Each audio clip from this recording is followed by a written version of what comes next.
Yo, what's up, everybody? This is episode 5 of the Green On Sports podcast, and I just want to thank anybody who's came and watched any of the other episodes and supported me in that in that in this endeavor.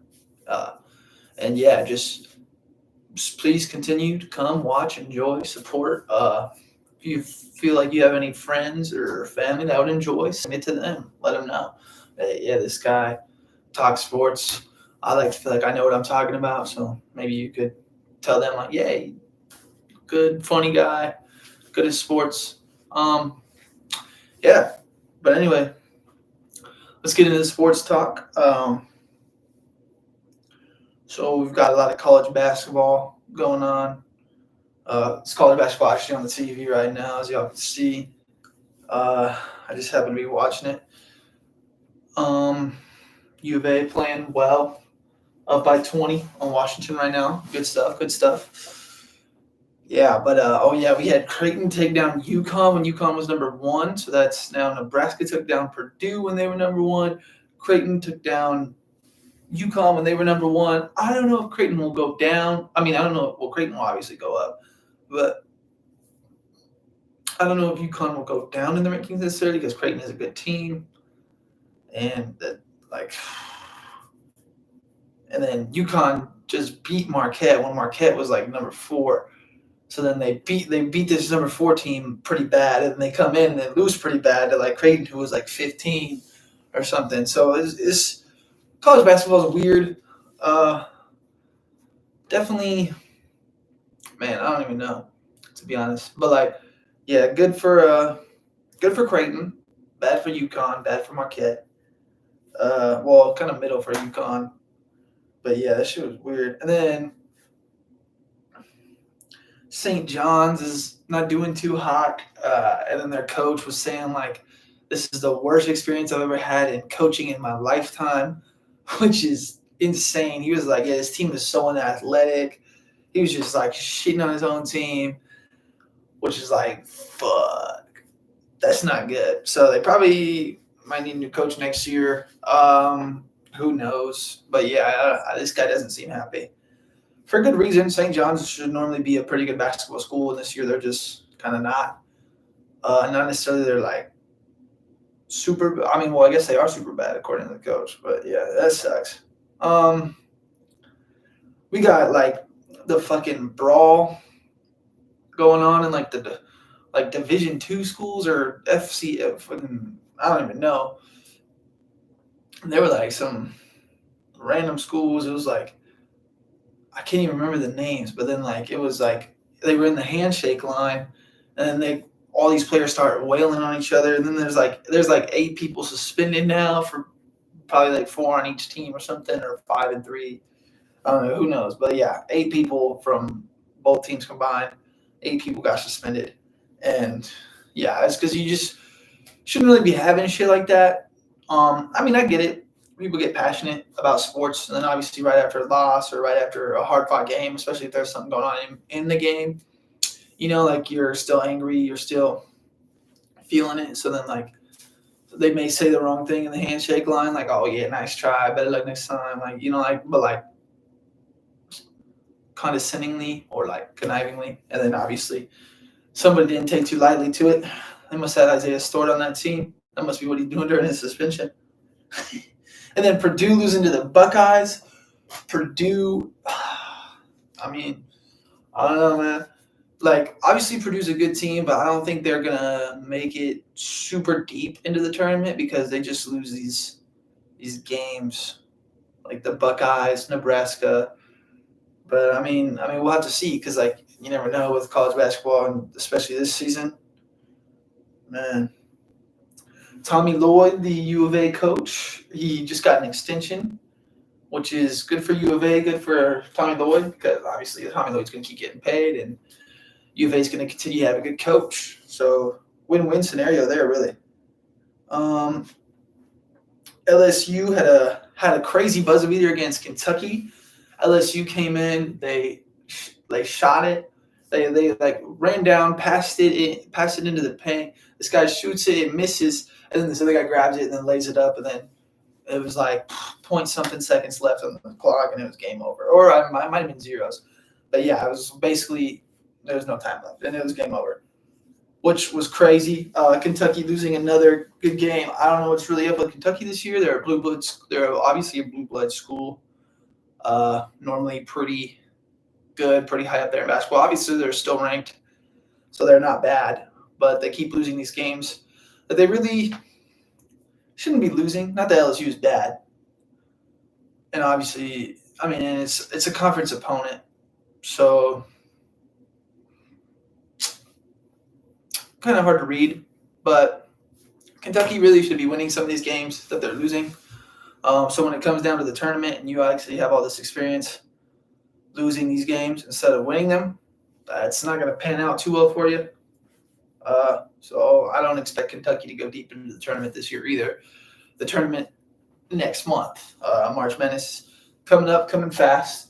It's 1 week left, 5 days left in this February because, of course, there's 29 days this month because leap year. Yeah, but Arizona, who's beating Washington right now, lost to the other Washington school, Washington State. Yeah, Washington State got the best of them. It was a good game, but yeah, Washington State beat them. Washington State's ranked, so not too surprising that they lost to U of A, or not too surprising that U of A lost to Washington State. Huskies, they just beat the Sun Devils, even though the Sun Devils are out here doing all this crazy free throw distraction, which I think it's like fun, but then like the ASU people were doing it like they had like costumes and like a curtain, and it's like, I mean, I guess it's whatever. Like these are college kids with like let them have some fun, let them forget that they're like in debt for a minute, in that fucking $20,000 student loan debt. Nah, man, but yeah. Coming up though, we got today actually, my fault. This morning, shortly before the podcast, the Houston Baylor game ended. And Houston showed that they are clearly the best basketball school in Texas right now.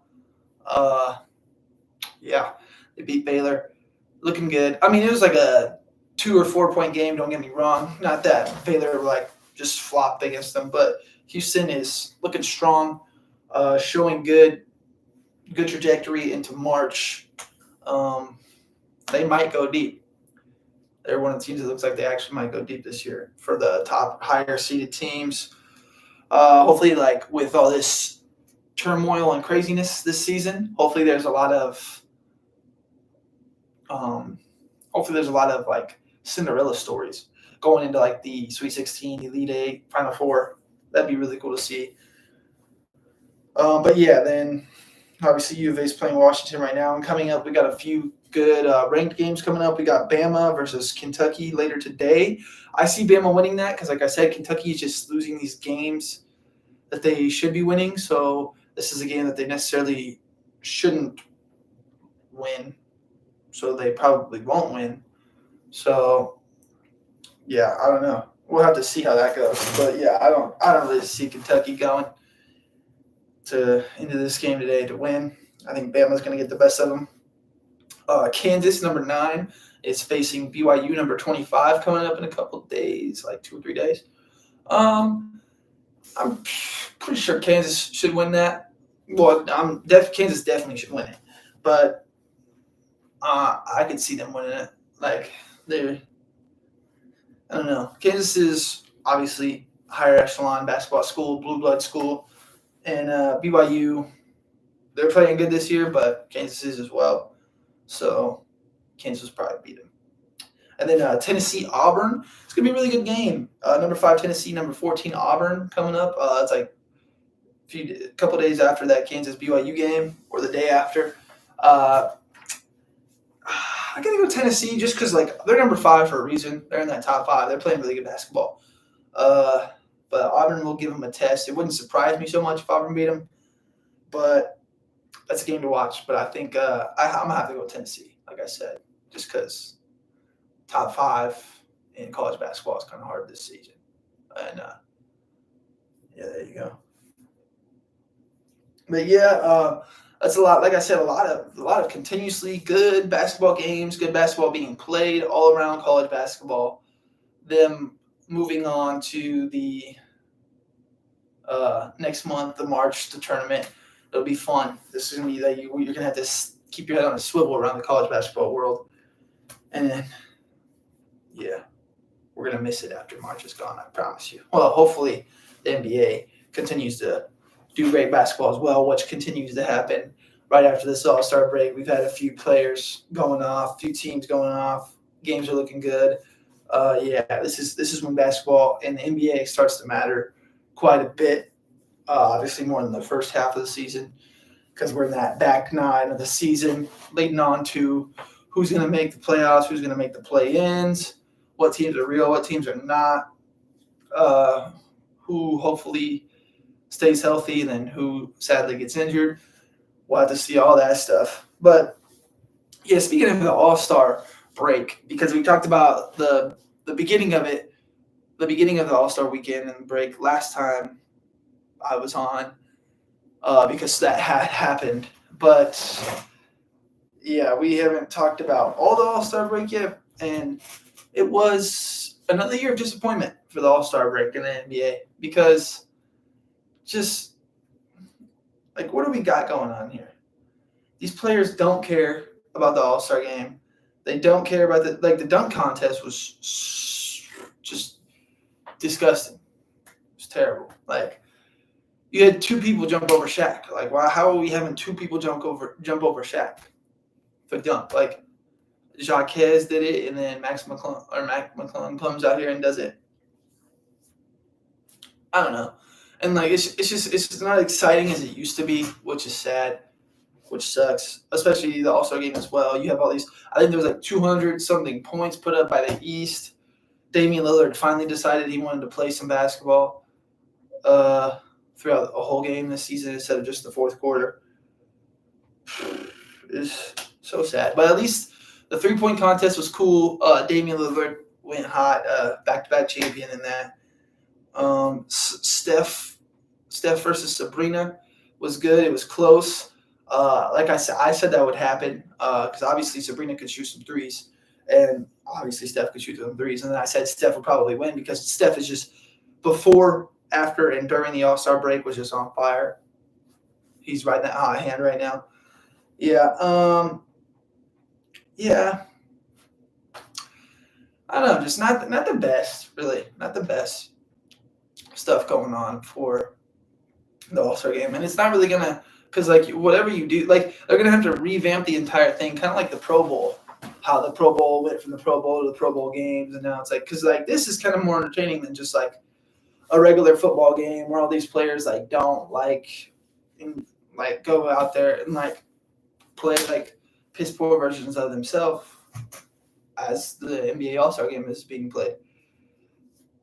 But yeah, I mean, you got also some coaching talks. You had Jackie Vaughn is out for the Nets. A shout out to my man Hicks right there. He just sent me a comment. What's up, Hicks? But yeah, we got Jackie Vaughn for the Nets. He just got fired, and then they hired. I wrote down here who they hired. They basically brought one of their assistants up to be the interim coach for now. And he was like, he led UConn as a coach to a championship back in like 2016 or like, obviously not this last UConn championship because their coach is obviously still there, but a couple years ago when UConn won the championship, he was that coach. He's played in basketball before. So this guy seems like he knows what he's doing. Hopefully, obviously, he helps the Nets grow and become a better team. Jackie Vaughn, he brought him to the playoffs last year, but I guess I don't know. I guess they just weren't feeling him this year. They got rid of him. They kicked him out. I don't really know how much to explain all that, but all right. But yeah, and then you got Doc Rivers. He just came into Milwaukee, and then apparently Milwaukee's kind of struggling. So we're trying to see like whether or not Doc Rivers is gonna fail or prevail. But yeah, he's just I don't know. Like I guess like I said when they signed him, I was like, I don't think Milwaukee's really serious about winning a title because Doc Rivers obviously doesn't know how to get to the he knows how to get to the playoffs, but he doesn't know how to get through the playoffs. He doesn't know how to get to the finals and win them because he hasn't done it. So I don't know. Like obviously, I think Doc's gonna get them to the playoffs. The roster's too talented for him not to get them to the playoffs, or just really for the team to get the team to the playoffs. Like you got Giannis and Dame and Brooke and all those players, they're going to make the playoffs, whether that's Doc's fault or not. But yeah, and then also with Milwaukee, you had Giannis telling Dame that it was Dame's team, and that's a kind of a yikes situation if you ask me. Because Dame just got there, and Giannis shouldn't be saying that because this is obviously Giannis's team. If Giannis wants it to be his team, because Giannis is a franchise player. He's like, this is Giannis's league damn near. And he's out here talking about this is your team. Like that to me says like that Giannis might want to leave. Like, because Giannis wants a championship again. And with Doc as your coach, you're not winning it. With Dame as your supporting, like your only other supporting, and Brooke. Like, I mean, Giannis is going to need more to compete for a championship right now because you got Boston is insane. The West is crazy. Like, it's not the Bucks here this year, and I think that's going to further aggravate Giannis. Because that's kind of cryptic, just being like, hey, this is your team now, Dame. Like, and then next thing you know, Giannis is going to leave, and then Dame's going to be in the same position he was in Portland and Milwaukee with damn near no supporting cast and not a great coach. But yeah, and then the Warriors, we all know their coach, Steve Kerr, they extended him. I also don't think that's a great move. I mean, there obviously isn't too many great basketball coaches or championship-winning coaches out there, but Steve Kerr really, if he wasn't winning championships back then, yeah, he would have been booted way back then because that roster was insane. Curry was going off. Clay was going off. You had KD for a minute. You had Iguodala going off. Draymond in his prime. Like, yeah, of course you were winning. Like, come on. And then, like, just recently, like, he hasn't been able, like, because if Steve Kerr was that great of a coach, the Warriors would still be a super high caliber team because they still have talent. And he's just not as great of a coach as they think that he is. And, I mean, maybe, like, Steph is like, yeah, keep Kerr here, and that's going to keep Steph happy, which, if you're keeping your franchise player happy, you can't really complain. So I'm assuming that has something to do with it. The players probably wanted him there, and then they're like, okay, if we're not going to rebuild the team, we obviously got to keep the same coach because you can't rebuild a regime. Like, because if you bring in a new coach, like, the players might not like him, and then you lose Steph or Draymond or Clay or Wiggins. Like, you're going to lose somebody. So, yeah, I get the move, but I don't think it was necessarily the best move. But I guess we'll have to see. Yeah. Kevin Ollie. That is the new Nets coach. My fault. Kevin Ollie. He was replacing Jackie Vaughn. He was already an assistant on the Nets, and he is now going to be their head coach for now. Speaking of extensions, Mike Conley. Mike Conley got an extension. Good for Mike Conley. Still a really good point guard. He's balling out. He's on the Timberwolves. Timberwolves are doing good. Mike Conley must be doing good because he's their starting point guard, helping out with Cat and Anthony Edwards. They have a potential, the West is stacked, but they're obviously near the top of the West standings. So obviously they have a potential to do well in the Western playoffs. Mike Conley's going to be a big part of that. Going forward, you're going to have Anthony Edwards and Karl Anthony Towns, unless they do move off Karl Anthony Towns, but you're going to have Anthony Edwards moving forward for sure. And then pairing him with a veteran guard such as Conley is great. So I think that was a really smart move for Minnesota. And they didn't, pay him, some astronomical amount. They didn't pay him too low. So it was, right there in the middle.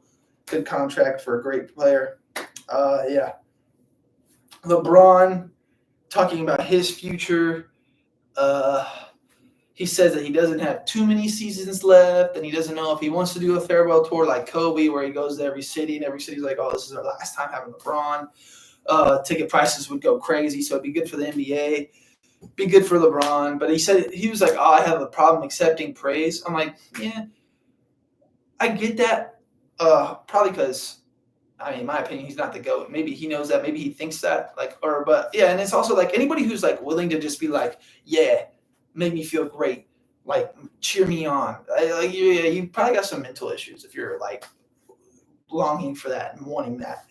And I'm glad to see LeBron actually say something humble, whether or not I believe it's true. I'm glad that he's actually going out there and saying something humble, because I honestly don't think LeBron has an issue with accepting praise. He's been doing it his whole life, so if he's not used to it, like get used to it. Like you got a problem. Yeah, but like he's played a while. Said he doesn't know how many years he has left. He may or may not just retire in the middle of the offseason, or may or not say before he goes into the season. Honestly, I think he's got like 2-3 more years in him. I think he'll play with his son. He's gonna want his son to come in and like play with him, or maybe like just for fun for a year. Obviously, probably not go too hard on the court because it's LeBron. He doesn't have to try necessarily too hard because he is very talented, and he will still be good or great while not giving 100% of effort or being older, if you will. And then KD was praising him on that. KD was talking about, oh yeah, I want to play as long as LeBron. LeBron's longevity must be a standard for greatness, which KD himself is also great. So yeah, KD saying that, giving LeBron props and flowers and praises is good. And like I said, LeBron has been dealing with this his whole career, getting props and flowers. So I don't know why he's not used to accepting praise. Like that's just some bullshit that LeBron's also spewing out to the world. But it is what it is. But yeah, KD saying that is good, and that shows KD's humbleness, like being like, oh yeah, I love to see these, because KD, like, he always loves the greats of the sport. KD loves basketball so much, it's crazy, which is why me personally, I have him as, at least by the end of his career, for sure will be the greatest. If not now, I think he's the greatest, as well as Anthony Edwards, aforementioned. He was asked who his GOAT was, and he said, this may sound crazy, but I'm going to say KD. And I was like, no, hell no, that doesn't sound crazy. I was so proud of him because I was like, good. I'm surprised he didn't say some like bullshit answer, because obviously he's in the league and they're going to look at his answer all crazy, which, yeah, it may sound crazy to other people, but to me personally, KD needs his props. KD is like by far, like technically, like basketball technicalities and statistics, like, or not statistics necessarily, obviously, but just fundamentals of basketball, KD is without a doubt the best basketball player of all time. He's like the size of a center with the skill of a point guard, and he's playing small forward, and he's like the best to do it. He's just like, you haven't seen somebody like no more dedicated to his own craft and to his own, like, KD balls out. And yeah, he's had some injury problems, but so has everybody else really that's played as long as him. And he just balls out. So yeah, I agree with Anthony Edwards saying he's the GOAT. I love the fact that KD's humble enough to give props to LeBron and other greats. And then yeah, LeBron, hopefully, I mean, his era's kind of came to an end, and he's accepting that, so that's good. But yeah, hopefully he gets to play with his son at least 1 year. That'd be fun. KD also, he was running onto the court for the Suns game, and then I forget who we were playing. I forget who the Suns were playing, but yeah, he's running onto the court, and then some like older like couple, like some, like I guess they called him like a bitch or something, and KD stops running onto the court while they go warm up, obviously not for the actual game, but stops running, comes back, and then like confronts the fans, which I love that, because it's like, yeah, don't let these fucking, just because they're fans, let them talk to you like that. Because like, yeah, you have to be held to a higher standard, but I hate that whole bullshit. Like, why do I have to be held to a higher standard just because I put in the work to be on an NBA court? That means if I'm held to this higher standard to where I shouldn't go confront them, that means they shouldn't be calling me a bitch if I'm held to that higher standard. So if I can get called a bitch just like anybody else, I'm gonna go confront them just like anybody else. Because that's the thing, like, people don't realize these people are people too. Like these NBA players, NFL players, college players, MLB, like whatever sport you're in, they're people too. So it's like, honestly, like, yeah, I don't care. I could be running down the street jogging as a normal ass person, and like somebody could call me a bitch, and I'm confronting them. I'm gonna be like, yo, what the fuck did you just say to me?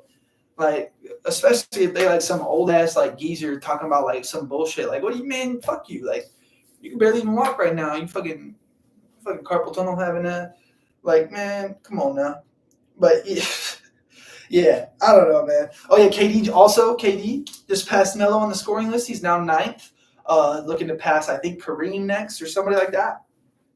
He's moving up on that scoring list, and then if LeBron quits soon and KD keeps playing, KD will pass him, and it'll be hard to say he's not the GOAT. Just saying, because I was talking to my brother the other day about.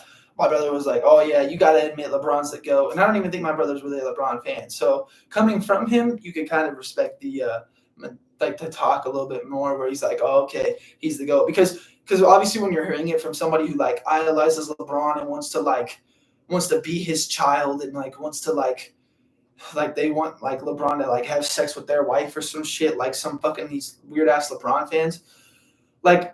Obviously, when you hear like LeBron's the GOAT from those like crazy LeBron fans and like those super fans, like you almost like disregard it as much. But like coming from a non-LeBron fan, well, not necessarily my brother's not a LeBron fan, but he's not like a super fan. But he can respect greatness. My brother always is like kind of like me, like respects the greatness of the sports. Like I'm not saying LeBron's not a great player. Obviously, he's got accolades and he's got the physicality, the talent, the dedication to put himself, like the money back into himself for the sport. He's obviously has his two sons, good at basketball, great at basketball, possibly. So like, yeah, of course he's great. But I'm just saying, I didn't think he was the greatest. But my brother was like saying, like, oh yeah, he's leading stats and he's leading this and he's leading. Like he was like, oh yeah, he has. But I'm like, yeah, when you put up the most, like, because he's also played for the most years of any NBA player. I'm pretty sure he's 21 years in. I can't think of another player who's played 21 years, at least not a superstar. And so, yeah, you're going to have quite a bit of points.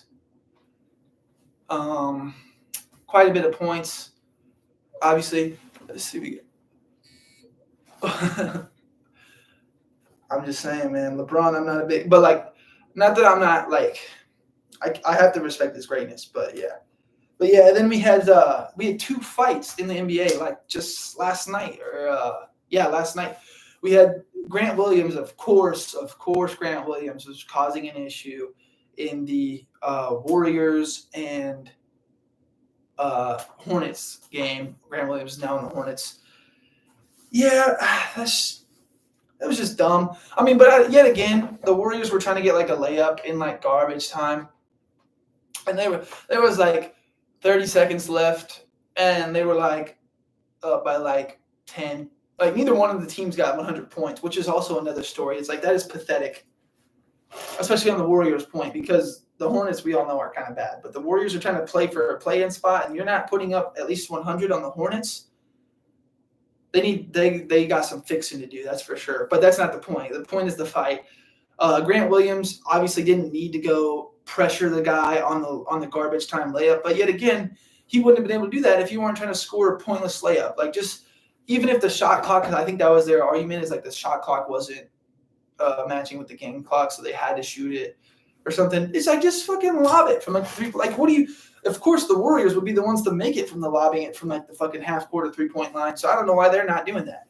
Like just going up for like an easy layup, and like he didn't even foul him or nothing. He just jumped up and like got in his face. Oh well, yeah. Whether or not it was, it might have been Miles Bridges. Yeah. Oh yeah, it was Miles Bridges that did the block. But then Grant Williams like further pressed on the fight, of course, because he's like a little Sky Bridges goes to block it, and then the guy, I think Brandon Podziemski or whoever it was that was trying to put up the layup, pushes him. Or no, it wasn't Podziemski, but Podziemski was involved in the fight as well. Because that's the thing, everybody came in to like filter into the fight.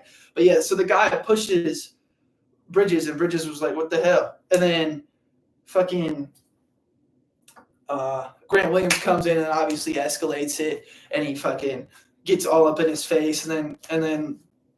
Both like it's like these benches are clearing. It's like a damn MLB game the way these benches keep clearing, in basketball for some reason. And then because the Heat and the Pelicans, they got into a fight, like because the fucking Zion. I think Zion was mad because he previously got called for a goaltending, which kind of made it. It was like right at the top, like right before the ball started to fall.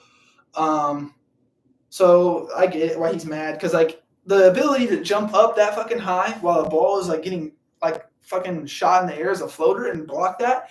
You shouldn't even discredit that. Like, come on, like the dude fucking blocked it. But like, yeah, but I don't think he should have been because like then he came in and he like fouled Jimmy Butler and then got the ball and then or he thought he was fouled and then Jimmy Butler got the ball, then he fouled Jimmy Butler and then took the ball away during the foul, and then Kevin Love, as Zion was going up try to get the layup, just grabs him and kind of like tosses him down to the ground, and then it started going crazy. Then Jimmy Butler went to go talk to some random guy, to be honest, on the Pelicans.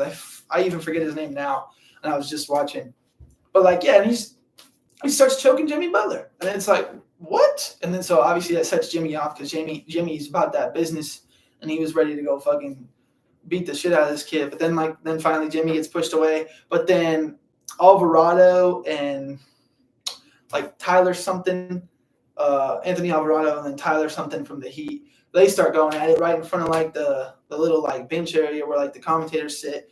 And then it's like, bro, like we just separated. Like right after everything was like separated, then they start going at it. And it's like, honestly, also like, what are the coaches doing? Not like, all right, get the damn players away from each other. I don't know. But like, yeah, the fights, I mean, it's kind of entertaining, but it's also like, what the fuck are these guys doing? They're supposed to be like adults. So it's goofy. Oh yeah, then you had Isaiah Stewart just the other day he punched Drew Eubanks in the tunnel. I still haven't seen a video for that. I don't know if the NBA really released it, which probably good. I mean, you don't really need to be showing that shit. Keep it under wraps because like obviously the public's gonna make it what it's not. Because that's what the public does. That's what the media does. That's what social media does. That's just what this day and age happens. But yeah, he got a 3-game suspension. That's it. He physically assaulted somebody, not even on the court. And he has a track record as well because he's like kind of a more aggressive or dirty, whatever you want to call it, player. And you're going to give him a 3-game suspension? Draymond Green like flopped and then hit this dude, was like selling a foul and then hit Jusuf Nurkic in the face. And he gets like a damn 1 month suspension, 2 month suspension. He's like, I mean, yeah, because he obviously has more of a track record, but also the light is shined more on Draymond because Isaiah Stewart is not Draymond. Draymond is a high caliber player, an Olympic style player, a superstar, all-star, all this stuff, champion. Isaiah Stewart plays on the damn Detroit Pistons. So like, he's trying to bring back the bad boy Pistons for real. This is ridiculous, man. This is ridiculous. And then Coach Dan Snyder getting tossed out of the Hawks game. I don't know why these coaches still like come screaming at these damn refs like they're not gonna get tossed. They come like fucking like they're like a pissed off mom like screaming at these refs like ready to like rip their heads off. Then the refs are just like, oh hey, get the fuck out of the arena. And it's like, okay, now you just hurt your team because you want to act like you're fucking like 55 and you want to like fucking lose your mind like a child at a fucking ref who's not going to like, what is he going to do? Reverse the call? Be like, actually, the coach just screamed in my ear for 5 minutes, so we're going to reverse that call and we're going to give the other guys the free throw now. Like, no, that's not going to fucking happen. So, yeah, it's just stupid. It's Quinn Snyder. I'm also not a big fan of Quinn Snyder just because he kind of like, he did like some, like, I think the way he left Utah and then went to Atlanta was kind of like a dick move. And also it's like you weren't really upgrading teams. So I don't know what, maybe unless he's from Atlanta, I don't know the big situation there. But that was like years ago. But yeah, I haven't been a big fan of him since, even before really, even when he was on the Jazz, I wasn't the biggest fan of Quinn Snyder. But yeah, and then you got some good games coming up. Because Jokic, Luka, Curry, SGA all put up like 30-plus, 40-plus point games right after the All-Star break. So they're all keeping it hot, which is good because they were hot right before the break, still hot right after the break, which is good stuff. Yeah, but then you got a couple good games coming up. You got the Knicks hosting the Celtics in Madison Square Garden coming up soon, which is going to be good because then you want because like I said, like this is more like serious basketball now that we're in the back nine of the season. And you got the Knicks, who are a definite East contender, probably one of the biggest contenders to the Celtics, hosting them. We'll see how well the Knicks fare against them at home. The Nuggets and the Warriors in the Bay Area.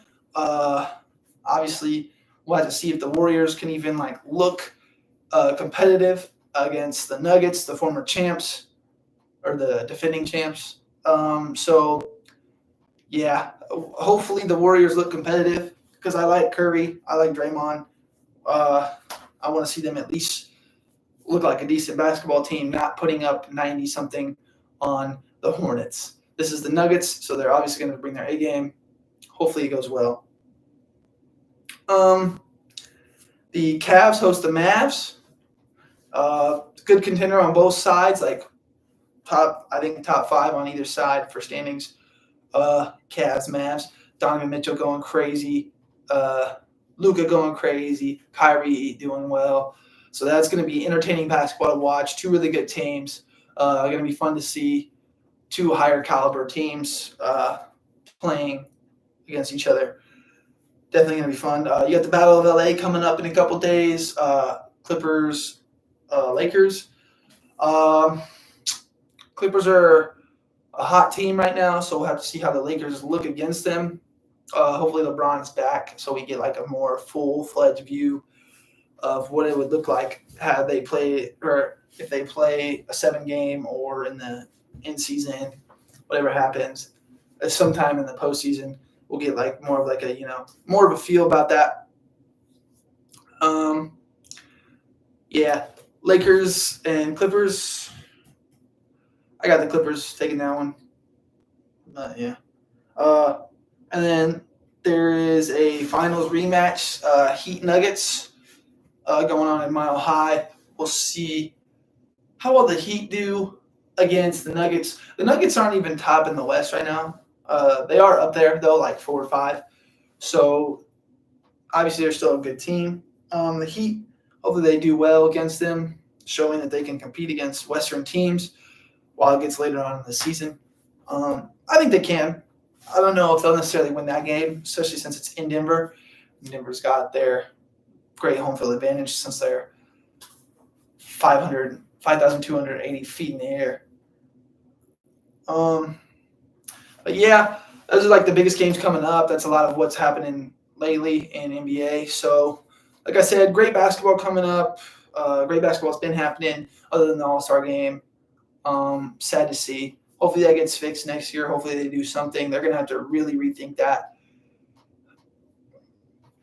But yeah, NBA's got some good TV coming towards us, some good TV. Obviously, there's other games going on soon, later this week, that I may not have talked about, but will still be good TV to watch. But yeah, we'll move on to the MMA.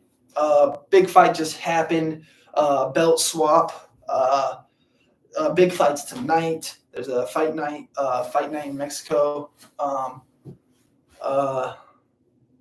Good stuff. But yeah, on my last podcast, I talked about that last MMA event, and I called all 4 fights that I talked about. The Whitaker fight, the Topuria fight, Topuria winning the belt from Volk, knocking him out. I basically called that happening. I mean, I said that Topuria could knock him out. I didn't say that he would, but Topuria did, so obviously he could. So, But, yeah, I'm excited for that. I really like Ela, and I hope he does well. He called out Conor after, which was interesting. I don't know why Conor specifically. He wants to fight him in Spain. He wants to bring a UFC event to Spain. Hopefully Dana White can get that orchestrated quickly.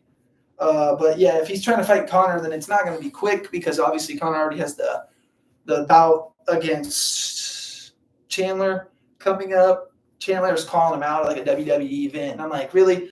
Like, here's an idea, Chandler. Focus on real fighting because WWE is not real fighting. Whether or not, I mean, people still get hurt and all that. It's like, but it's not fighting. And it's like, what is Michael Chandler doing? I mean, whatever. He can enjoy whatever he wants to. But like, yeah, and like, why did they push that fight back? What the fuck is Conor doing? If it's Conor's fault, he needs to hurry the fuck up and get back in the octagon. He's been gone for too long now. Like, he's had plenty of time to heal up. But yeah, anyway, that's later on. But yeah, Tuporia called him out. Whitaker beats Costa, unanimous decision. Good for Whitaker. I thought that fight would be a little bit closer. I thought it'd be like a split decision, but unanimously goes to Whitaker. I did say that Whitaker would win, though. That is good. That's good for Whitaker. Maybe he can get back up to getting a title shot again soon. Obviously, there's a lot of competition up there at the top of that. A lot of competition up there at the top of that weight class, though. So, yeah, who knows?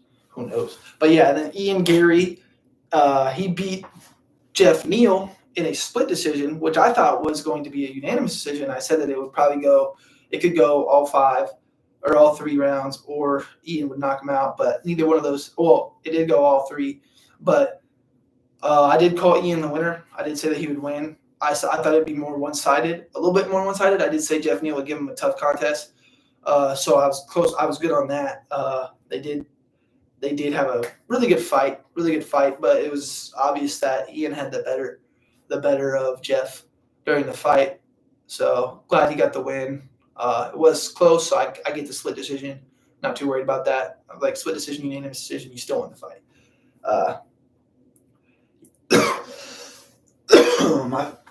My fault. Obviously, all the talking, I get my mouth gets a little dry. And then, Merab, he beat Cejudo. I definitely called that. I had no doubt in my mind Merab was winning that. Merab is a legitimate fighter. Like I said, he should have got the title fight. I know Cheeto beat Sean O'Malley before, and they want to see if he can do it again now that Sean's the champ. Because it's obviously probably better for the UFC if like the belt switches hands more than it just stays in one. But maybe not for Sean, because they want to build off of what Sean, because Sean has a really big following. A lot of people like him, love him or hate him. So it's kind of like the next Conor, kind of, because obviously Conor's kind of irrelevant now. He's not coming back. I love Conor. I hate to call him irrelevant, but yeah, it just sucks to see that. But yeah, Merab, I knew he was going to win. I'm glad Cejudo said that he might retire. He was going all or nothing into that fight, but he's not retiring even after losing, which is good. Maybe if he won, he would have retired. Maybe that's what he meant. Because obviously you want somebody like Cejudo to go out on a win or like a positive note. But yeah, Merab, with that win, should most definitely be fighting whoever wins the next event. Sean versus Cheetah. That'll be the next main event coming in March. And yeah, Merab better get the winner of that. But yeah, Wanderlei Silva went to the UFC Hall of Fame. Props to him. Obviously, big fighter, big part of UFC in the past. He deserves it. Good stuff.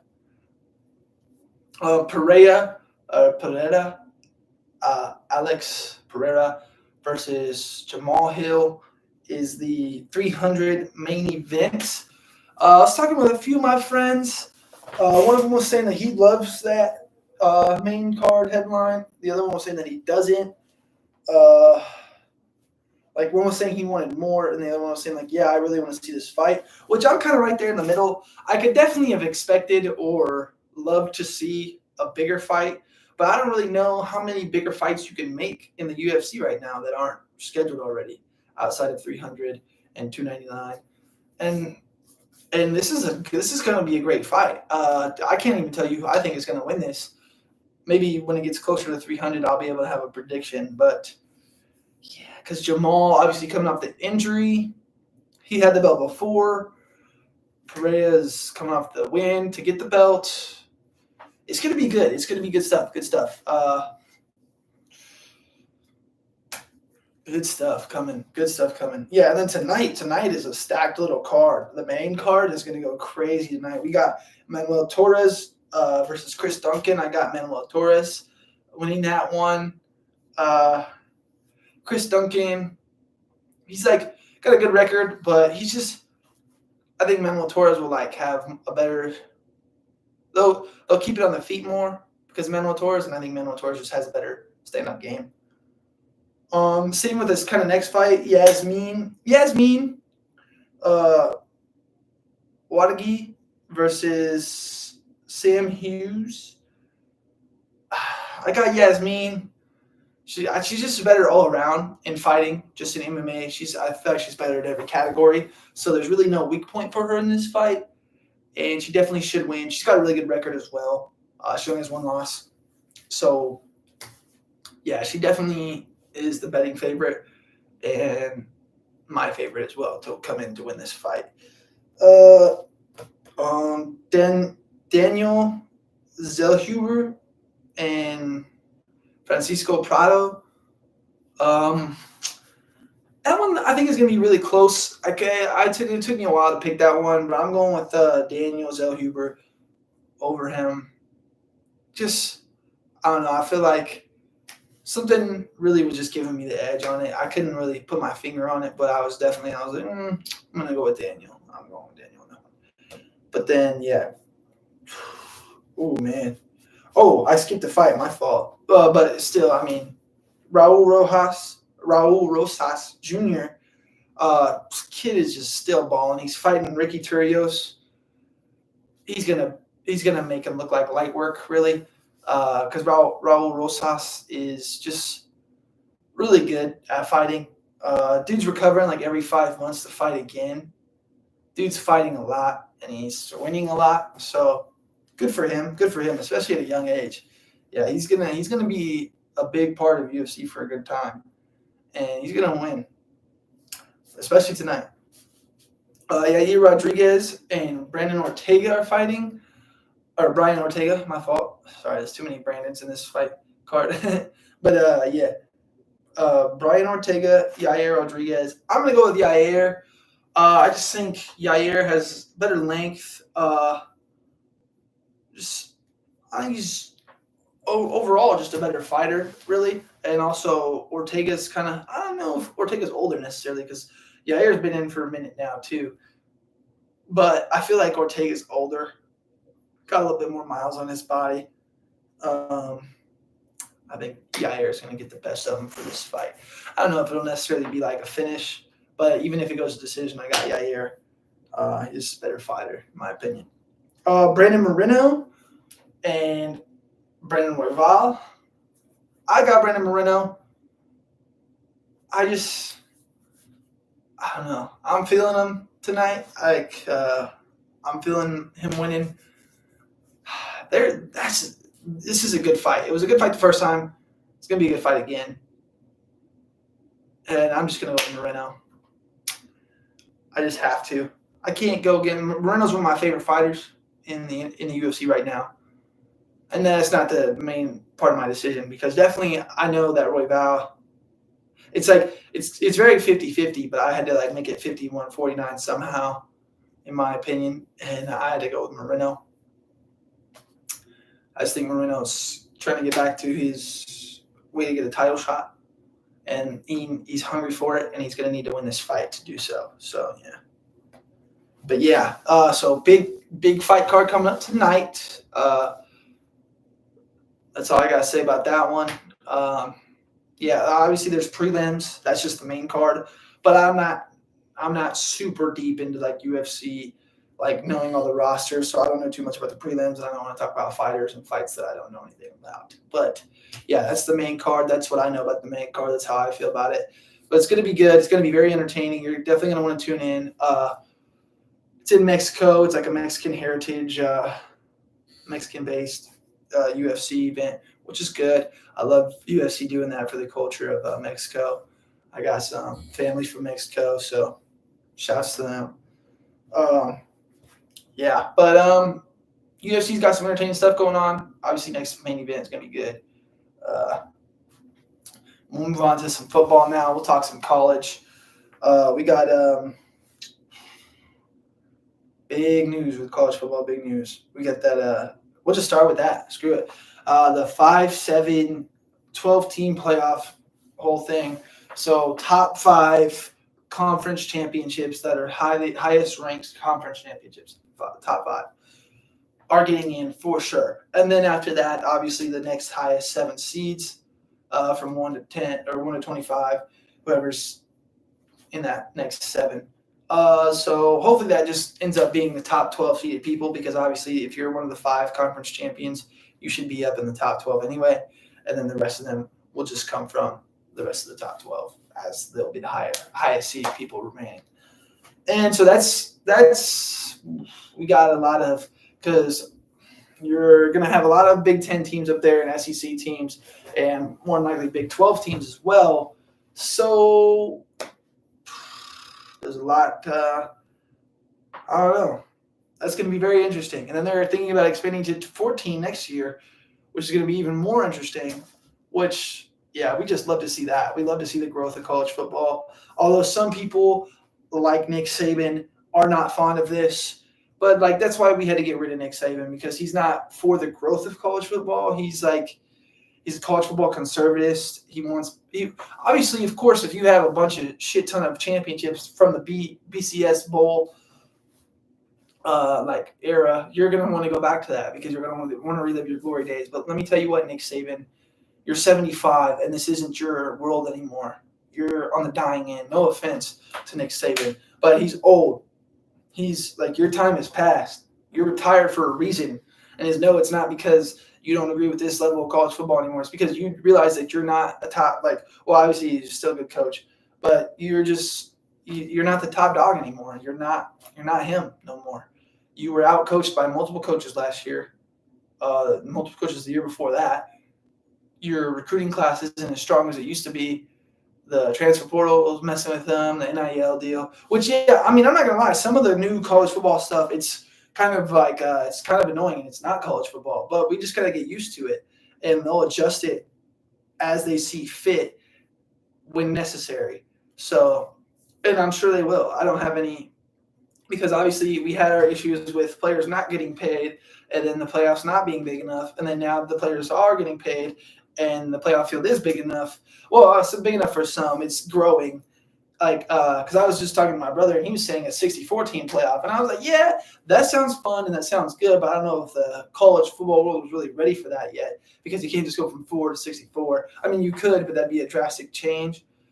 I like the whole 12 and then maybe 14 next year. And then maybe we work our way up to 32 or 64, because 32 I feel like is probably better, because it's like a similar concept of the March Madness tournament. Obviously, it's why he's referencing the 64, but there's not as many teams as there is in college basketball.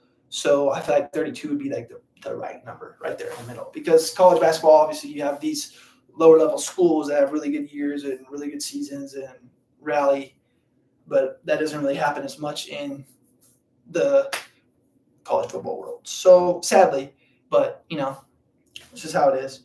But yeah. So 12-team playoff, 14-team playoff coming soon maybe. Saban's pissed. Good, fuck him. And then ASU coach, he was saying, quit complaining about NIL and the new way of college football. And he's not even getting that crazy NIL deals or nothing. Like, he's literally like one of the coaches that could be suffering from it. Like, obviously ASU's still a good school and they're getting good, decent recruiting and all that. But that's just because what they built before NIL even was a thing. And Alabama's breaking stuff in because of NIL deals and transfer portal. So I don't know why the fuck Saban's complaining. And it's just one more reason for me to dislike Nick Saban. Like, how are you going to complain? How are you going to be so, you have all this success and you're going to complain? That's like if Elon was like, man, Tesla only sold fucking $45 million this year. Like, oh, wow, you only made $45 million of profit off your fucking car company that you own? Well, some people are out here not even making $45,000. You fucking piece of shit first world motherfucker. But, no offense to Elon Musk. I love Elon Musk. But, and I love what he's doing. But it was just that was the example that I was trying to set. It's just Nick Saban is just, it's like the rich complaining about being rich.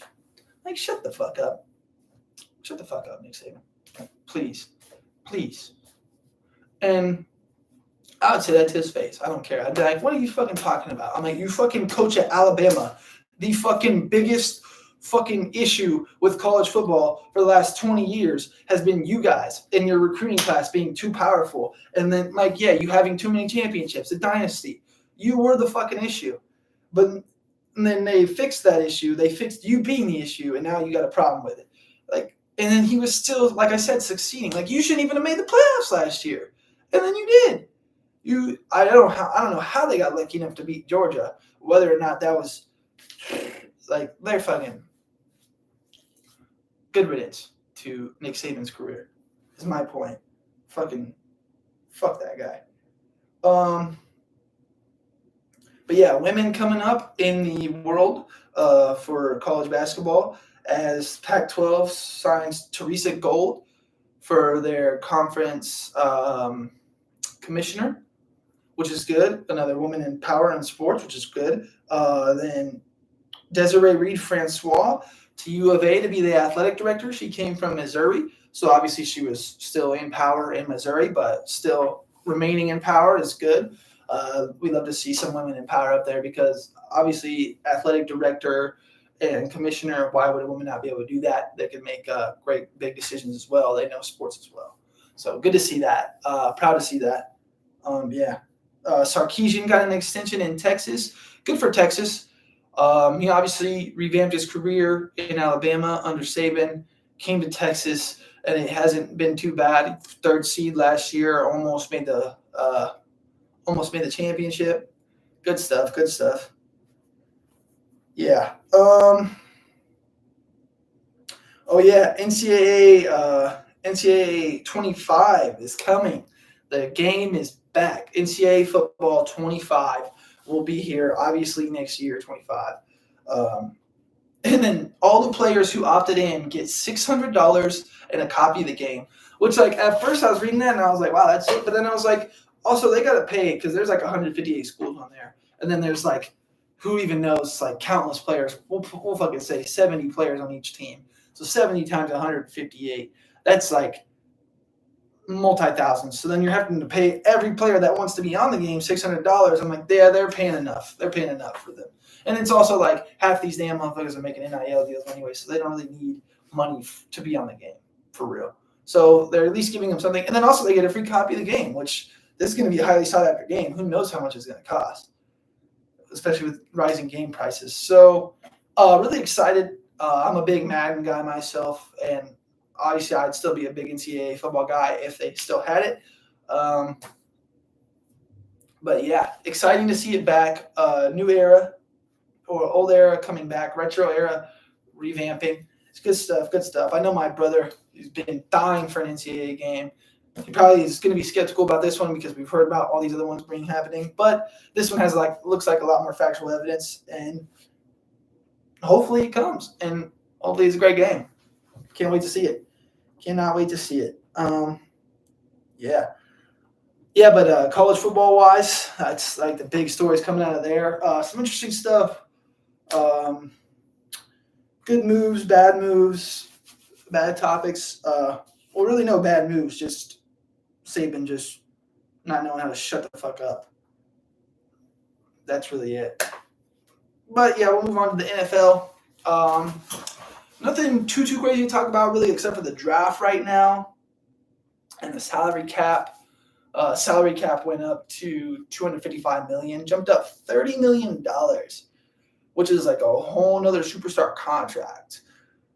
So what I don't like about that is that means the Chiefs now may not have to choose between L'Jarius Sneed and Chris Jones. Chris Jones. Which, honestly, I don't think L'Jarius Sneed is a top, because they were talking about franchise tagging, not transfer tagging. Too busy talking about college football. Franchise tagging L'Jarius Sneed, which me personally, I think that's a dumbass move because he is not a top 5 cornerback, and you have Trent McDuffie, and then you could go find somebody somewhere else, maybe in the draft, maybe in free agency, because plenty of people are going to want to come sign for the Chiefs to try to chase the 3-peat with him. Plenty of people are going to, obviously, if you get drafted by the Chiefs, you're going to be like, oh, wow, this is exciting, and you're going to want to play football, you're going to grind hard. They have a good defense anyway, but I mean, L'Jarius Sneed is good, don't get me wrong. Obviously, he knows how to play cornerback, and he knows how to defend and all this. But he's not a top 5 cornerback, and if you can't reach like a deal with him where you're like paying him a lot less than a top 5 cornerback, or I mean, maybe not like a lot less, but like you're paying him less than top 5 cornerback for like 3 years or 4 or however fucking many years he wants.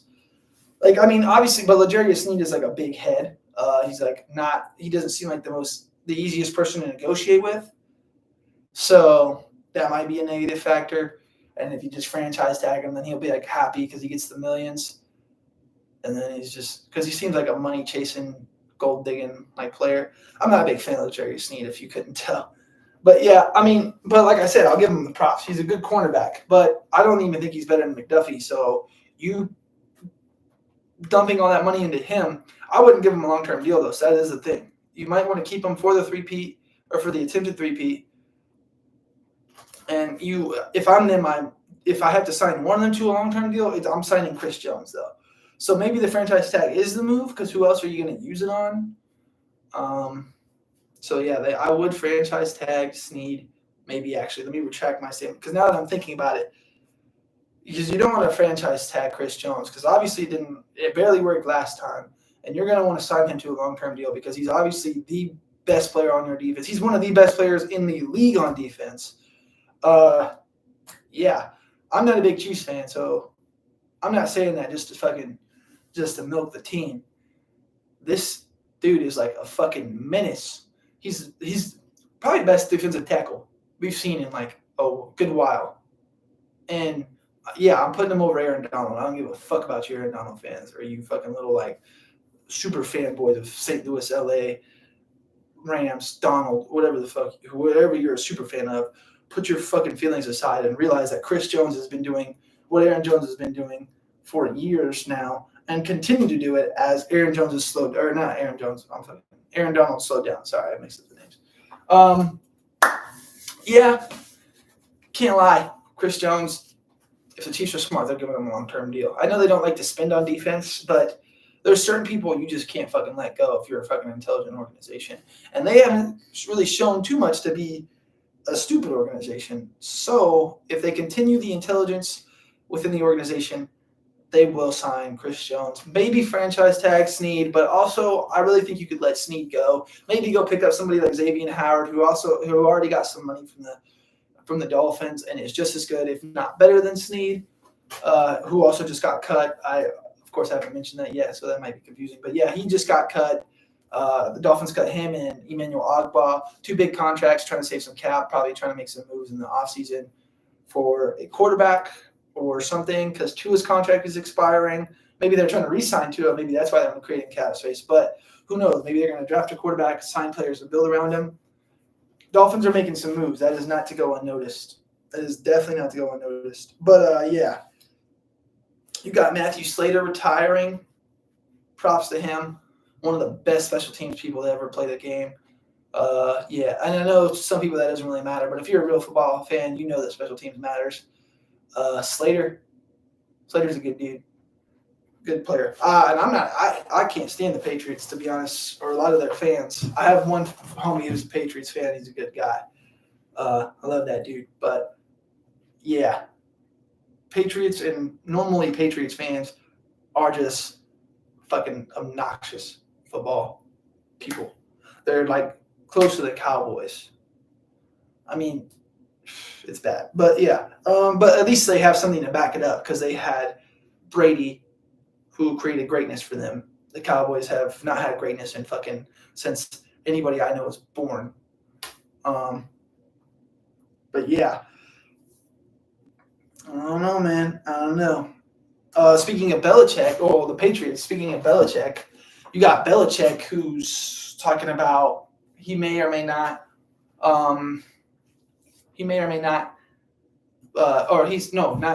He's willing to be flexible with his role. Sorry, excuse me. I couldn't get my thought process down there.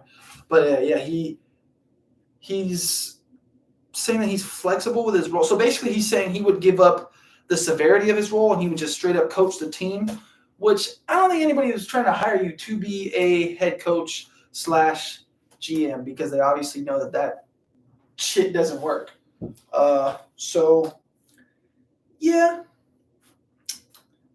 I don't know what to say there, but yeah, the Bears. Oh, another female. The Bears put their running back coach as Jennifer King, who came from the Commanders as like some type of assistant. So good for her. She's moving on up. More women in sports, women in power in sports. Running backs coach. Like I said, women can know running backs. So I don't know why there isn't more. Because like maybe they just like, well, it's good to see like more women coming into sports, and then hopefully it just continues to grow because obviously there's plenty of capable women out there when they talk about sports. But yeah. And the Bears though, man, they got unfollowed by Justin Fields. Justin Fields was saying that it's not like that. He just unfollowed them because all he hears from the Bears social medias is like, oh, whether or not they're going with him or they're trading him or they're going with the first overall pick and Caleb Williams. And I mean, honestly, I've been talking about they should keep Fields and not draft Williams, but that's to me, honestly, just because I think Caleb Williams isn't going to be as great as people think. And I'm kind of thinking oppositely now. Well, not on the Caleb Williams thing. I still think Caleb Williams will be nothing better than a good quarterback. But I think they should draft a quarterback, whether it may be Jaden Daniels, who I think is more NFL ready and better talent, more talented than. Honestly, yeah, actually, they should draft Jaden Daniels because Jaden Daniels to me is more of a good replacement for Fields that you could continue to build the offense the same way you were around Fields. He may not be quite as fast as Fields, or maybe not as big. I don't know, but yeah, like the Fields-Bears relationship is kind of just soured. You kind of just need to hopefully trade him, move off, which sucks to see.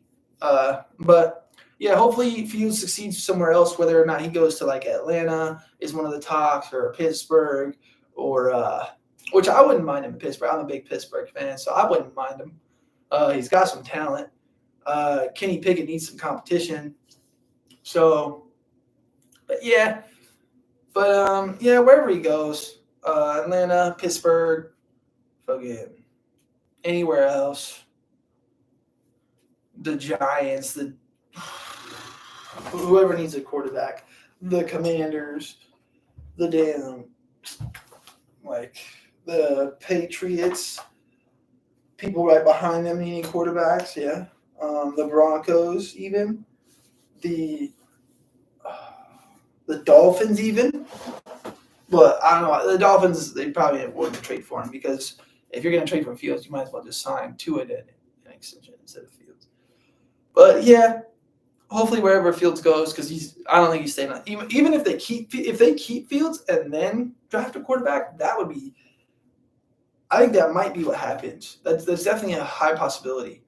And then like that would surprise the hell out of people because then they'd be like, oh, well, what are they going to do? But that's smart on their part because then if Fields works out and Caleb works out, which we're all assuming they're taking Caleb number one, say they both work out, then it's like, okay, now either we have two capable quarterbacks or we have one capable quarterback and we can trade the other one. And Fields has obviously been through some stuff and he can help mentor Caleb if that's the route you want to go. But we'll have to see. I'm so sick of it. I want the season to start so that way they can start making trades or we can see what order the picks are going to be in. Because like I was thinking about making a mock draft and I was like, I'm not even going to make a mock draft because one, I don't really agree with mock drafts because we don't know what the hell these front offices are thinking. And we don't know whether or not there's going to be a pick trade, any of that stuff. So I just did like a further draft analysis on the position groups, but I'll talk about that later. But yeah, I don't know. But yeah, and then there's been a lot of talk lately about Sirianni and Big Dom and the Eagles, like about how like the Eagles' decline started and like it started right after Big Dom left and like Sirianni doesn't know how to coach and like he doesn't know how to control his temper, which I mean it is what it is, man. They kept Sirianni, and if it works out this year, they're going to look like geniuses. If it doesn't, they're going to look like they should have took Belichick. Whatever the fuck happens, I'm not too worried about it. Because we don't know. Because Sirianni had one really good year, and then he had one good year. Well, he had one really good year where obviously he took the team to the Super Bowl, and then they sadly lost to the Chiefs.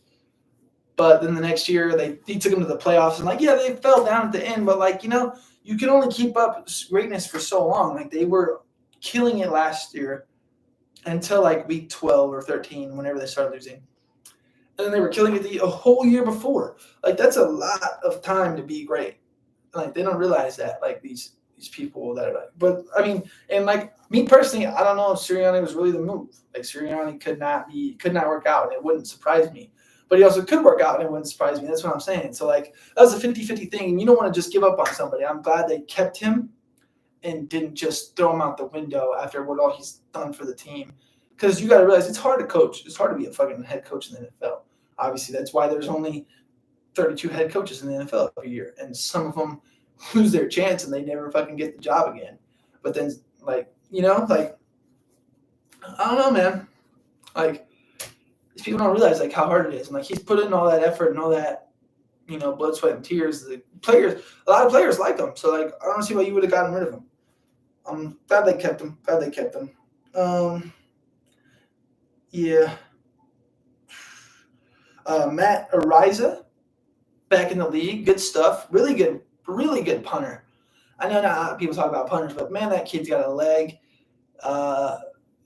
He came from ASU, was like a star. I think he got drafted. I think that's how good of a punter he was.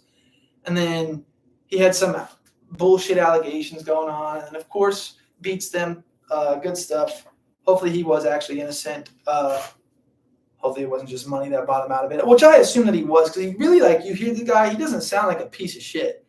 Like, you can kind of tell when somebody's a piece of shit and when they're not. Like, when they're talking and how they're talking and how they carry themselves. This dude seems like a pretty legit guy. And I'm just glad to see him back in the league. Although he did go to the Chiefs, which it's like, why the hell do they need another player who's a top fucking 5 player in his category? They got McDuffie, who's one of the best corners. Fucking Pat Mahomes, obviously top 5 quarterback probably. Fucking Kelsey, probably a top 5 tight end. Pacheco could be a top 5, top 10 running back easily from last year, and then definitely this next year he could easily be. And then Snead and McDuffie, good safeties. Chris Jones, top D tackle. Dude, nuts. Bolton, great inside linebacker. Shit, man. But, I mean, hey, good for the Chiefs. Oh, yeah, speaking of the Chiefs, oh, man. So Anthony Pierce, the new Raiders coach, he was talking about fucking new Mahomes rules, kind of like the Jordan rules for the bad boy Pistons, talking about like hitting him like hard, like getting to Mahomes, getting in his head, which not a lot of people have tried to do. And I feel like you could easily get in Mahomes' head because he has a lot of pressure on him. Like, he's obviously got to be like the greatest, and then he's got like this whole like legacy. He's got like, yeah, I don't know, man. I like the way Antonio Pierce is coaching this team. And I mean, well, technically he has coached it. I was like, but he hasn't even really started. Like, he hasn't really been the head coach yet. He's been the interim. And like, when you're the interim head coach, you're probably gonna be coaching a little different. I mean, maybe not him, because he seems like he's just bringing his all no matter what. But like, when you get to actual head coach, that's when I feel like it's really starting. And because like this is his first actual whole season as a head coach for them. And I think it's gonna go well for the Raiders. I don't know if they'll necessarily win that division. They could. Depends on who they draft, where they draft, how they draft, who they pick up in the offseason, and then how well the rest of it. But yeah, there's a lot of factors that go into that. But when it gets closer to the season, we'll see. But yeah, this dude's a fucking coach for real. This guy's a dog. I love it. Yeah. Then we got Bijan Robinson was talking about how he wants 2,000 yards. I think rushing. I think that's just rushing next season. If it's scrimmage, then maybe possible. But 2,000 rushing yards, that man's tripping. I mean, I like Bijan. I like the kid. But I don't know if you're getting 2K, man. But, hey, look, props to him. Strive for something, and hopefully he gets there. That'd be fucking awesome to watch such a miraculous season. But, I mean, shit, if they use him right, he could. It's going to be hard, but it'll be possible. But, yeah, I don't know. I just heard that and figured I'd touch on that because that's just an interesting topic. Derek Carr got his deal restructured, which is really good for the Saints because they were paying Derek Carr too much money, especially to be such a mediocre quarterback on their team. Like Jameis was damn near playing just as good, if not better than him, and they were not paying him nearly as much. So he was probably like, yeah, shit, I need to take a pay cut. Yeah, I don't know what happened to Derek Carr last year, but hopefully he has a bounce back here next year with the Saints because they have enough talent on that team for him to be playing well.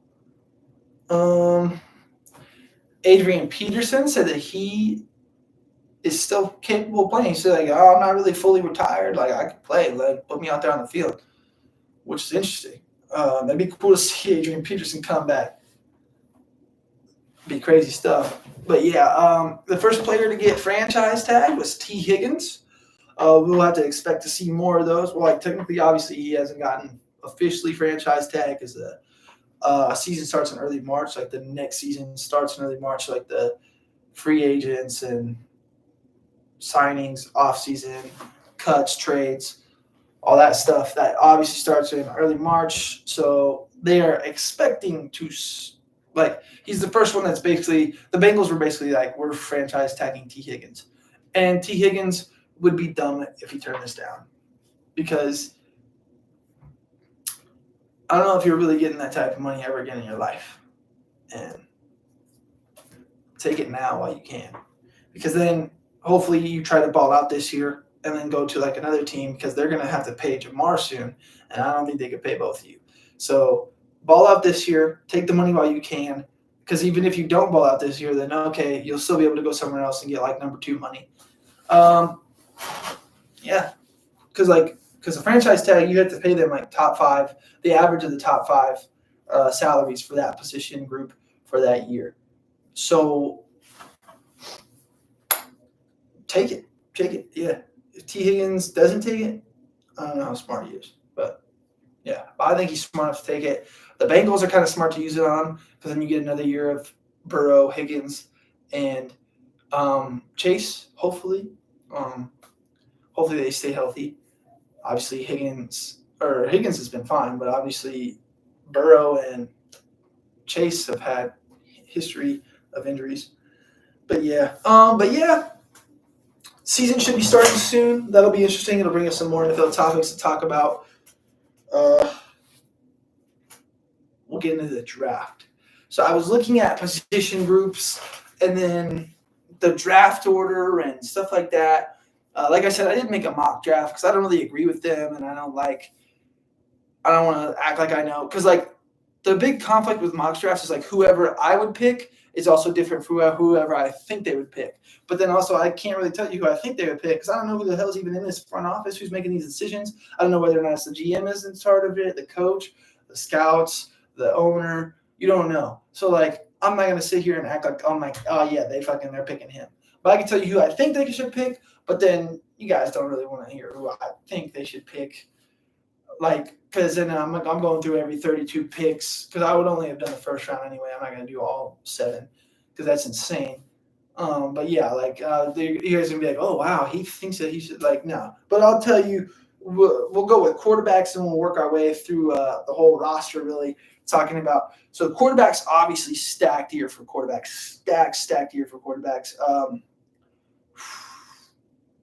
Joe Milton has been forgotten about. Jordan Travis, even though he's injured, has been forgotten about. Spencer Rattler has been forgotten about. These guys, they're not bad quarterbacks. They could easily be an immediate backup or possible starters on some of these teams. They're all better than fucking Matt Jones. I tell you that much. But, yeah, anyway, the Tulane quarterback. But we'll talk about the 6 big names. The 6 big names are Caleb Williams, Drake May, and Jaden Daniels, of course. I think those 3 will definitely go number 1, 2, and 3. I think the order will be Caleb, Jaden, and Drake because I think Caleb, everybody thinks he's some phenom. It's funny because they call him like, oh, this guy's like Patrick Mahomes Jr. But nobody thought Patrick Mahomes was a phenom in that damn draft except for me. And maybe a few others. Like, nobody was like, oh, Patrick Mahomes is going to come in and kill the league. He came in and he sat back up to Alex fucking Smith. Like, what? Are you fucking kidding me? Like, How are you going to call him like? Because if he's he's. And I get it because we know Pat Mahomes is great now, but Caleb Williams is not going to be Pat Mahomes. I'll tell you that right now. He's not going to be Pat Mahomes the third, junior, senior, fucking. He's going to be Caleb Williams, and he's not going to be great. He will probably be a good quarterback at best. That is his ceiling for me.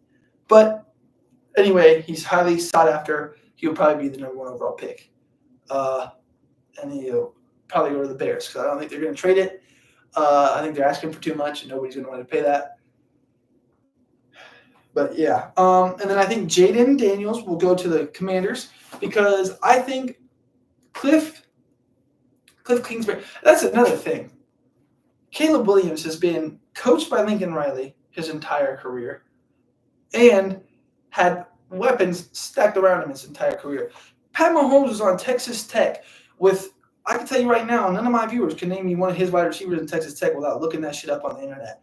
And his coach was Cliff Kingsbury, who's not Lincoln Riley, who's not even still a head coach for a damn reason. He's barely an offensive coordinator. Like, what? Like, Pat Mahomes was balling, and then he came out of Texas Tech and kept balling with nothing. He just won a Super Bowl with his best receiver as fucking Marquez Valdes-Scantling. Are you kidding me? You think Caleb Williams is doing that? He's not. Caleb Williams is not doing that. He will never do that. I promise you. And I don't even hate the kid. Well, I'm not a big fan, but I don't hate him. It's like I'm not saying this out of hate. Like I wish for success for every NFL player because obviously they worked hard to get there. But he's not going to succeed. That crazy. He's going to succeed.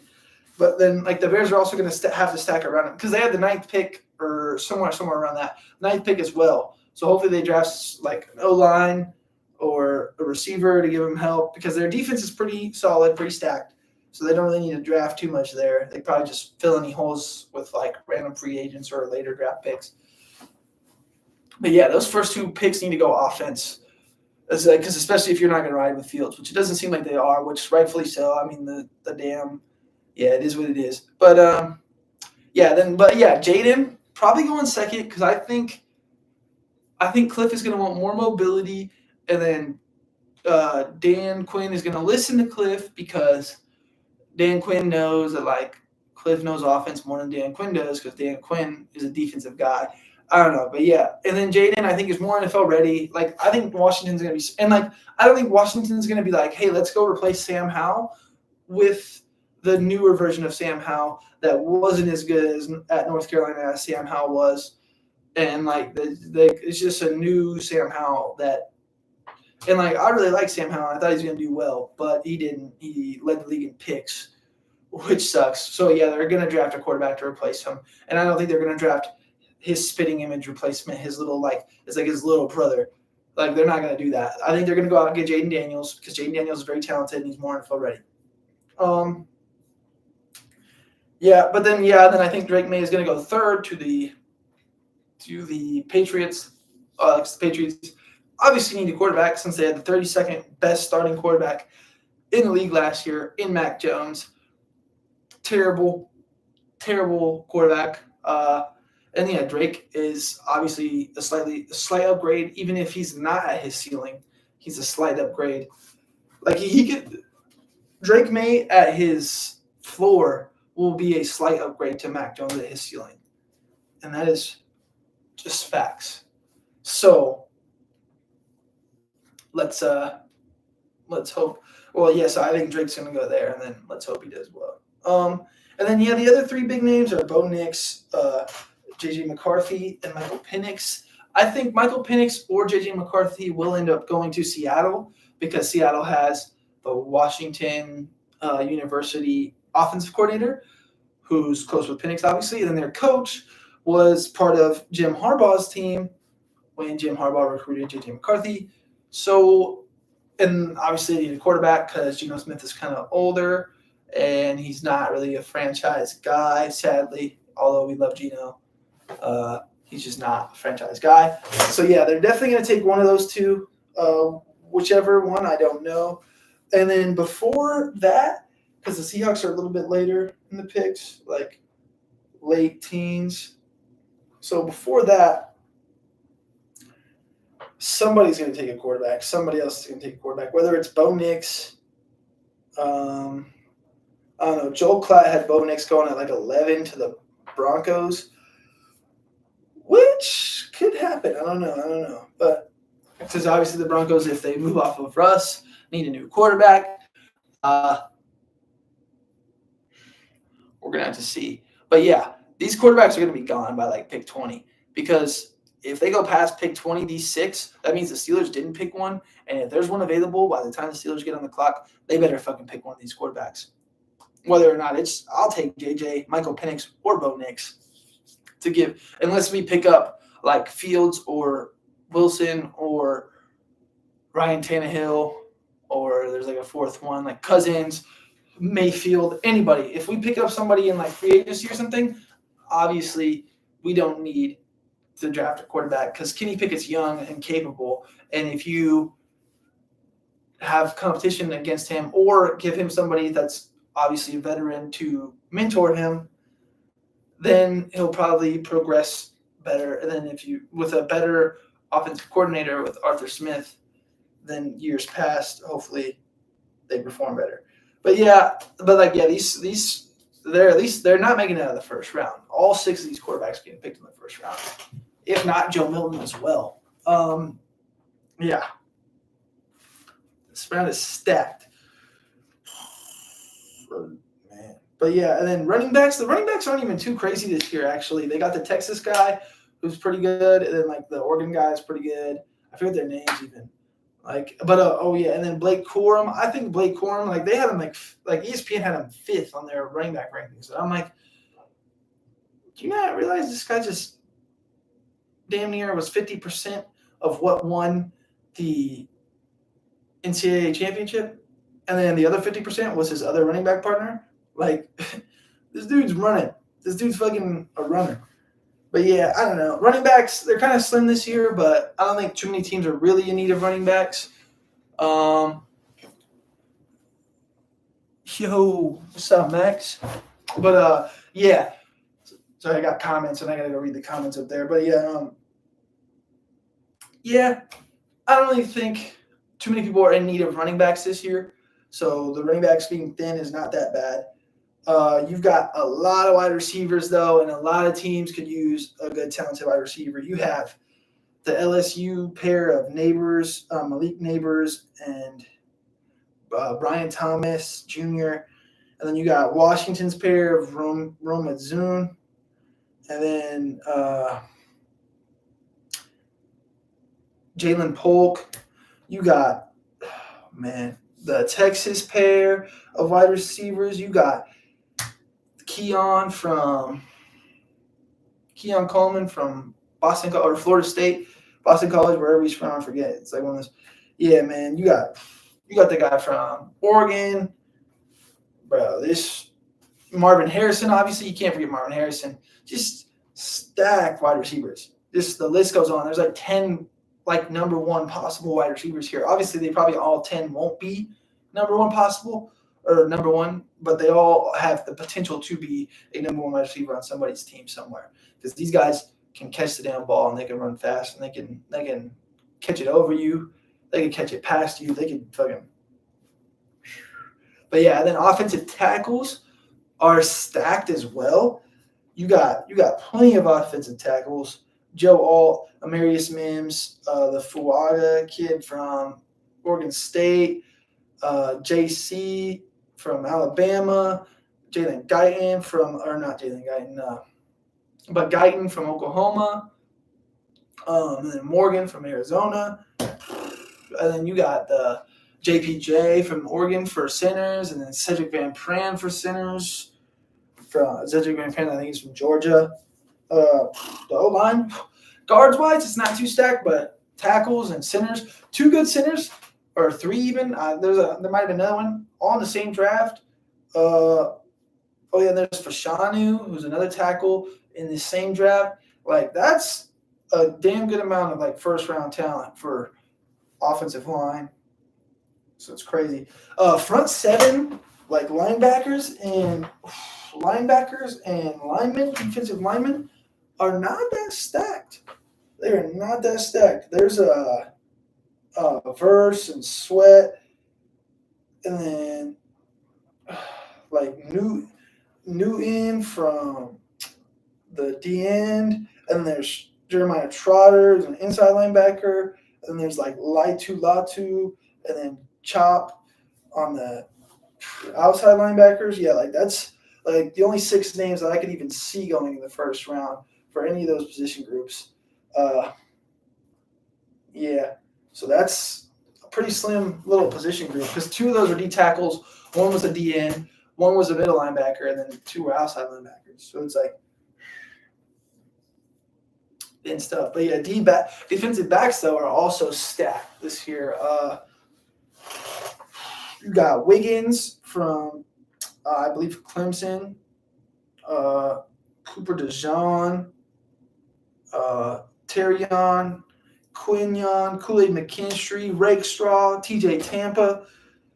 Those are all cornerbacks, stacked cornerbacks. And you got Hicks and then Newbin and then Kinchins for the safeties. Like I was looking and I was like, damn, I didn't even realize how much talent was in this draft. Because I was like, oh yeah, I remember him. I seen him play in that one game. I remember, oh damn, like these dudes, oh wow. Like I kept looking and like impressing. Well, not impressing myself, but the draft board was impressing me even more. Each position group I looked at, whether or not it was because of the lack of talent or the abundance of talent in each group. But yeah, we definitely got a good setup of the draft coming up. Obviously, we'll see more in-depth analysis by others and then by myself as we get closer towards April. And then when the picks start to swap around a little bit, we'll see what happens with that first overall pick, what happens with other picks as other picks get traded. Because there's going to be at least one trade in that first round pick. Or first round, yeah. Out of all the first round picks, there's going to be at least one trade in there. And then we'll have the full order set probably like a week before April, except for we're going in, and then there might be some draft day trades as well. But yeah, that's my rookie draft class, whatever you want to call it, overview for now. I'll study more, probably see if there's any like hidden gems out there that I missed or I think I could find. But yeah, there's some talent in this draft, and there's gonna be some later round picks that are picked up. Like second, especially, there's going to be plenty of second round talent that'll be starters next year, and then there'll probably be some like late round picks that like will be some starters and some surprise candidates this year. But yeah, a lot of good stuff, man. A lot of good stuff. Can't wait for what happens this week in sports, and I can't wait to talk to you guys about it on the next episode because that is really all I got for this episode. But yeah, I really appreciate everybody who came in for watching and commenting, liking. Please, like I said, just continue to support, if you will. I hope you guys enjoy my topics. Any feedback as well, give it to me. I can change, and obviously it's not just I can do more or less or better or worse with anything. Just let me know. But definitely that was a good week. We had like an hour and 30 minutes plus podcast this week. There's a lot of stuff to talk about. Obviously, had to hone in on the draft because that's coming up sooner than we think. But yeah, it's gonna be another great week of sports coming up. And like I said, can't wait to talk to you guys next week. And like I said, please spread this out, spread the love. As I grow more, there'll be more opportunities for my followers and viewers. So just spread it out. Tell your friends, family that are also into sports. Tell them to come chat it up. Like, I love meeting new people and talking about sports with new people anytime of the day. Somebody could call me at like 1 a.m. and be like, yo, did you just hear about this trade? And I'd be like, yo, like I'm talking like out of dead sleep. Well, like if I'm even asleep at 1 a.m. because sometimes I'm up late. But yeah, say I'm asleep at like 1 a.m. and like somebody calls me and I'm like, yo, yeah. Wait a minute, what about, like, if I didn't hear about the trade, I'd be like, hold up, what the hell happened? Or if I did hear about the trade, I'd be like, bro, what? Like, yeah, that shit was crazy. Like, yeah, but, like, yeah. Like, spread it out, spread the love. If you would, please appreciate it. And because because I can only do so much to market myself, and I just would love to have other people hear the what I believe is important and intelligent sports conversations to be had. And yeah, but much love to everybody who's tuned in and commented. Hicks, Max, thank you so much for tuning in and commenting. I appreciate y'all. Much love. And but yeah, this is episode 5, long one, great one. Appreciate y'all. See y'all next week. Bless up to everybody. Much love.